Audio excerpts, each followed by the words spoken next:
사랑과 마음 상담센터에서 보내드리는 새벽 프로그램 이른 아침 햇살 받기 시간입니다. 하나님의 말씀을 들으며 새롭게 되는 나를 체험하는 시간 되시길 바랍니다.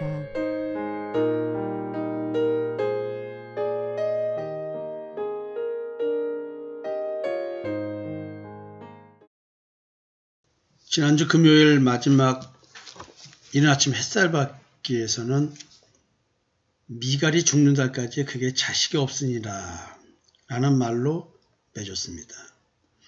참으로 이스라엘 왕이 오늘 어떻게 영화로우신지 방탕한 자가 염치 없이 자기의 몸을 드러내는 것처럼 오늘 그의 신복의 계집애 중의 눈앞에서 몸을 드러내셨다라고 하는 첫 번째 부인인 미갈이 다윗에게 하나님 앞에 여호와 앞에서 뛰놀았던 다윗을 모욕하는 장면으로 여러분들에게 모욕받는 다윗의 마음을 우리가 함께하자. 내가 이보다 더 낮아져서 스스로 천하게 보일지라도 이런 말을 합니다. 너가 볼 때는 참 채신머리 없는 행동이고 참 방탕자같이 보이고 참 왕으로서 있을 수 없는 행위를 한 것 같지만 다윗은 하나님의 법궤가 자기 마음에 들어오는 이와 같은 현상으로 하나님의 법궤를 옮기면서 이스라엘의 주권자로 삼으셨으니 내가 여호와 앞에서 뛰놀리라. 이런 고백을 합니다. 자, 이어서 사무엘하 7장을 보겠습니다. 이 7장에는 굉장히 중요한 의미를 담고 있습니다. 다윗 왕국에 대한 하나님의 언약, 이것이 숨어 있습니다. 여호와께서 주위의 모든 원수를 무찌르사 왕으로 궁에 평안히 살게 하실 때에 왕이 선자 나단에게 이르되 볼지어다 나는 백향목 궁에 살거늘 하나님의 궤는 휘장 가운데 있도다. 나단이 왕께 아뢰되 여호와께서 왕과 함께 계시니 마음에 있는 것을 행하소서 하니라. 지금 사방의 모든 원수를 무찌렀습니다. 대적들을 물리쳤습니다. 블레셋도 물리쳤고 또 여러 이방 족속도 물리쳤습니다. 다윗은 이제 통치 말기에 이르렀던 것 같습니다. 왜냐하면 백향목 궁을 건축해서 거기서 살고 있기 때문에 그렇습니다.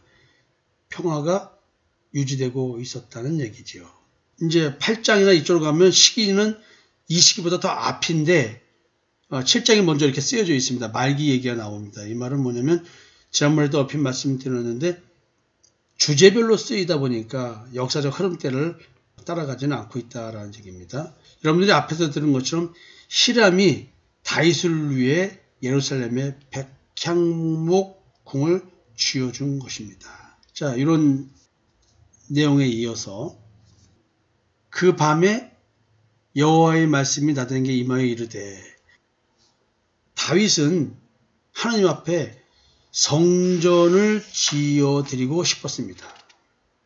다윗의 성전 건축에 대한 소원, 곧 이것이 하나님의 뜻에 부합될 줄 알고 나단 선지자는 마음의 모든 것을 행하소서라고 말했습니다. 이게 즉흥적인 답인지 아니면 잘못 말한 건지 그 이야기가 나옵니다. 하나님께서 이 이야기를 다윗이 하나님의 궁전을 짓고 싶다고 하니까 성전을 짓고 싶다고 하니까 마음에 원하는 대로 해보세요 라고 했는데 그날 밤에 바로 하나님께서 나단에게 임하셨습니다. 가서 내 종 다윗에게 말하기를 여호와께서 이와 같이 말씀하실 때 네가 나를 위하여 내가 살 집을 건축하겠느냐. 이 말이 무슨 말이에요? 네가 뭘 내가 살 집을 건축을 해. 내가 무슨 그런 사람의 지은 손으로 지은 그런 건물 속에 있는 거야? 그건 아니잖아. 이런 말들을 내포하고 있는 표현이기도 합니다. 그래서 사도행전 가면 스데반 집사가 이 이야기하다가 돌멩이 맞아 죽는 거잖아요. 솔로몬의 기도 얘기를 하면서 이제 스데반 집사는 사람의 손으로 지은 곳에서는 하나님이 계시지 않다라는 얘기를 하게 됐죠. 하나님이 계시지 않은 궁전을 왜 지으라고 하겠습니까? 다윗에게는 짓지 말라고, 건축하지 말라고 하고 솔로몬에게 지으라고 했던 것 여러분 다 아실 겁니다. 그런 얘기를 좀 기억하면서 이미 우리가 알고 있는 성경적 지식을 생각하면서 다시 한번 말씀을 들어봐 주십시오. 내가 이스라엘 자손을 애굽에서 인도하여 내던 날부터 오늘까지 집에 살지 아니하고 장막과 성막 안에서 다녔나니 이스라엘 자손과 더불어 다니는 모든 곳에서 내가 내 백성 이스라엘을 먹이라고 명령한 이스라엘 어느 지파들 가운데 하나에게 내가 말하기를 너희가 어찌하여 나를 위하여 백항목 집을 건축하지 아니하였느냐고 말하였느냐.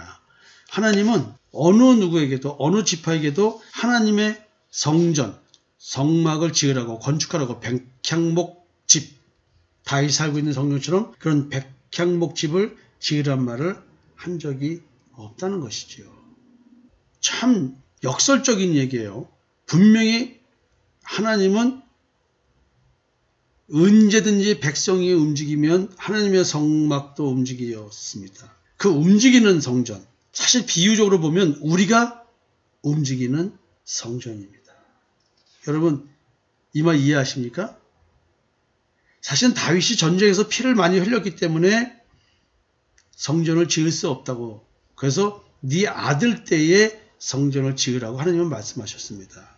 성전 건축은 하나님의 사람으로서 하나님의 기름 부음을 받고 불순종한 왕은 폐위되고 어찌 보면은 다윗부터가 정상적인 하나님의 국가, 하나님의 기름 부은 자가 왕이 되는 그런 것인데, 성전 건축이라고 하면 하나님께 영광을 돌린다는 의미가 있죠. 자기 집은 좋은데 하나님의 집은 천으로 만든 거야? 여러분 저는 옛날에 이런 기도를 들어본 적이 있습니다. 장마 가지고 비가 오는데 아마 교회에 천장이 좀 샜던 것 같습니다.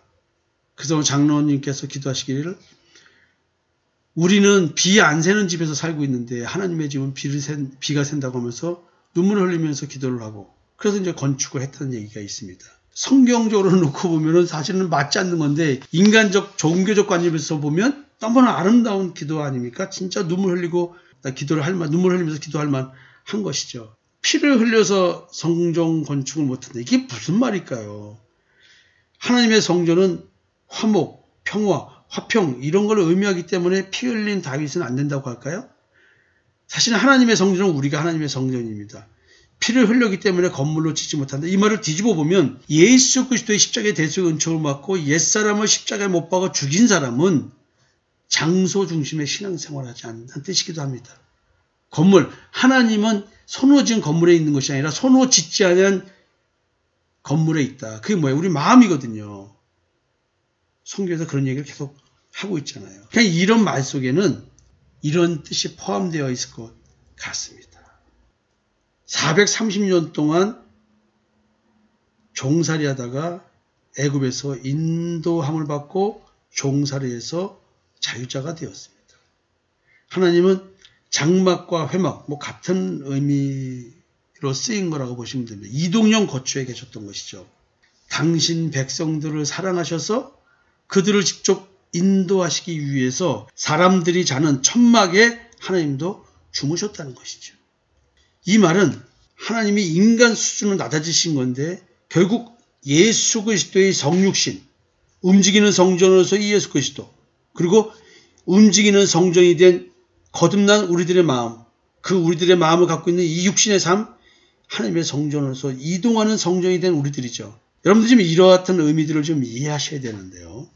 하나님이 내 마음에 오셔서 임마누엘이 이루어진다는 것, 하나님이 인간의 수준으로 낮아지신 것입니다. 하나님께서 나를 위해서, 나를 구원시키기 위해서 스스로 이렇게 낮아지신 것이죠. 그러므로 이제 내 종 다윗에게 이와 같이 말하라. 만군의 여호와께서 이와 같이 말씀하시기를 내가 너를 목장 곧 양을 따르는 데에서 데려다가 내 백성 이스라엘의 주권자로 삼고 네가 가는 모든 곳에서 내가 너와 함께 있어 네 모든 원수를 네 앞에서 멸하였은즉 땅에서 위대한 자들의 이름같이 네 이름을 위대하게 만들어 주리라. 지금 하나님께서는 너는 성전 건축을 하지 마 라고 얘기를 하셨습니다. 그리고 다윗에게 굉장히 희망적이고 소망 있는 말씀을 주십니다. 다윗 언약. 이 다윗 언약이 이제 기록되기 시작한 것입니다. 다윗 언약은 메시아 사상이 숨어 있습니다. 이 메시아 사상, 예수 그리스도에 대한 의미를 발견할 수 있다는 것이지요. 지금 다윗에게 말합니다. 너는 양치던 자야. 너는 목자였어. 내가 너를 목장 곧 양 따르는 데서 데려다가. 근데요, 이 이야기는 예수 그리스도가 우리의 목자 되시고 우리가 양인 것입니다. 지금 여기서 예수 그리스도에 대한 얘기가 나오는 것이죠. 다윗이 양치는 목동이었다는 말 속에는 예수 그리스도가 그 모양으로 오신다는 의미를 담고 있는 것이지요. 그런데 너가 이렇게 양치던 목자였었는데 내가 너를 주권적으로 선택해서 하나님의 일꾼을 만들었다는 것이죠. 위대한 자들의 이름같이 네 이름을 위대하게 만들어 주리라. 이게 주권적으로 삼았다는 얘기죠. 여기서 말하는 위대한 이름, 이게 뭘까요? 네 이름을 존귀하게 해주겠다 이 얘기죠. 개인적으로 다윗의 존재와 인격, 그리고 그에게 속한 후손들이 세상 모든 사람들에게 존경을 받을 것이라고 하는 이 약속.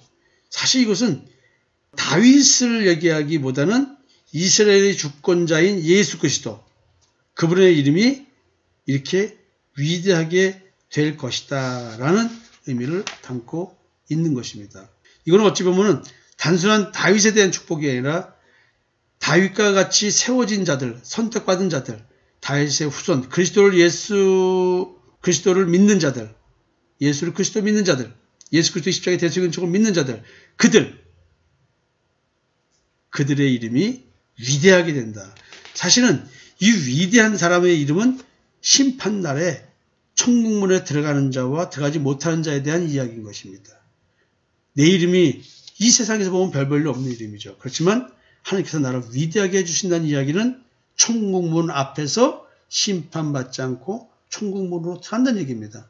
이 땅에서 비록 고난이 나의 친구지만 그것이 내게 유익인 이유는 이와 같이 하나님의 말씀을 붙잡고 천국문으로 들어갈 수 있기 때문에 그런 것입니다. 다윗의 언약 막 시작하는 말씀 여기까지만 하고 내일 이어서 말씀을 드리겠습니다.